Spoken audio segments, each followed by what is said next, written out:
My name is Gaurav Navin. I'm the owner of Bombay to Burgh Modern Creative Indian Restaurant in Swissvale, Pennsylvania.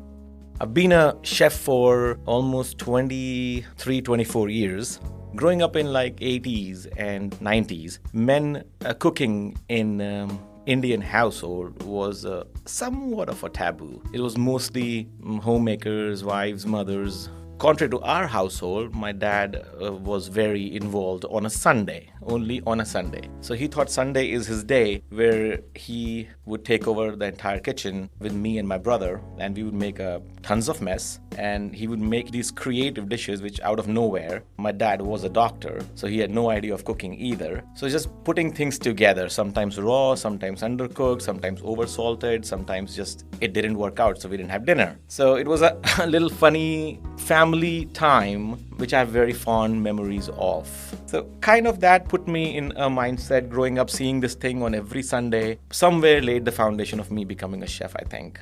Currently, the herbs which we are using in Indian cuisine or at Bombay to Burgh, it's mostly cilantro, mint, some basil, and fenugreek. Now, fenugreek is not easier to find in Pittsburgh and not possible to grow because of the cold weather we get. So we find them in ethnic local stores and we take it from there. Also, one of the herbs which I completely forgot to mention is curry leaves. Curry leaves is another plant which we use quite a bit, and that brings a very sweet, pungent kind of a flavor, and used mostly in southern Indian cuisine or coastal region cuisine. Goes extremely well with coconut flavors or mustard flavors. Sometimes we do experiment with Western ingredients into our Indian food. Like, for example, we just made a chutney where I used basil along with mint and cilantro. But traditionally, it's only mint and cilantro which is used for those chutneys. But I incorporated almost 30% basil into it. But for many people, it may not be the right thing to do. But for me, it was a fantastic outcome. And it has a little bit more earthiness because of basil and more sweetness from basil. Oh, I used thyme as well. Thyme I used in marinations. We do lamb dishes, and traditionally thyme and rosemary are not used in Indian cuisine or Indian cooking, but that was just a hit and try sort of a method where we chopped up some thyme and rosemary and incorporated with our ginger, garlic, and all the other turmeric, chili peppers, cumin, coriander, and different spices, and the end product was phenomenal.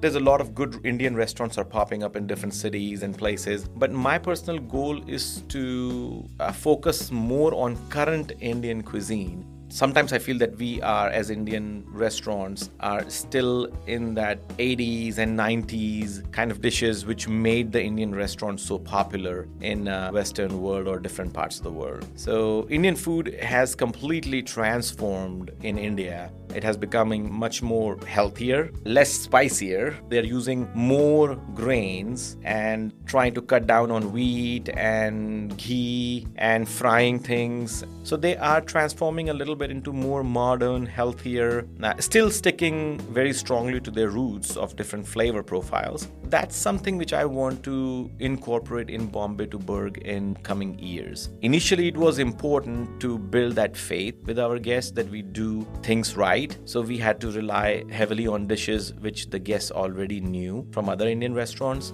And I think within next year, we are planning to incorporate more dishes from India, which are innovative dishes to take the guests on a sort of a culinary journey of Indian subcontinent.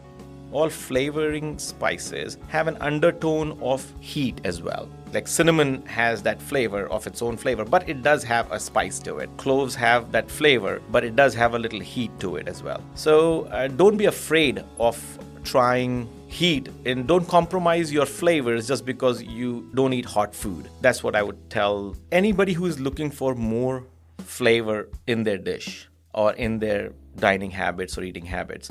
If you want to learn more about Bombay to Burgh, you can find us at Bombay to Burgh, bombaytoburgh.com, and we are located at 1814 South Braddock Avenue, Pittsburgh, PA 15218. And my name is Gaurav Navin, and looking forward to having you over.